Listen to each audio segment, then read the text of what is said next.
Та юу ч авахгүй байх нь таны хүч чадал. Та маш хүчрхэг болдог. Анзаарч ирсэн үү? Хүч чадал авахд биш. Юу ч авахгүй байхад байдаг. Дэлхийн нийтээр би авна, би авж байж хүчрхэг нэгэн болно гэсэн төөрөлдөлд автчихсан. Үгүй дээ. Өшөглөөд альваг өшгөлж байж хүчрхэг болдог. Бөмбөгийг өшөглөх чадвартай нь таныг хүчрхэг болгодог.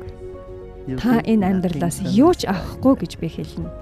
Бүхнээ орхих гэж л ярьсан. Бүхнээ орхих, дуусах. Төрж байгаа төрөл тутамдаа ухамсартай зуурсан бүхнээ хайж орхих гэж төрдөг. Нэг ууттай хогоо хаяад өөр ууттай хог авах нь тийм ч ухаалаг зүйл биш.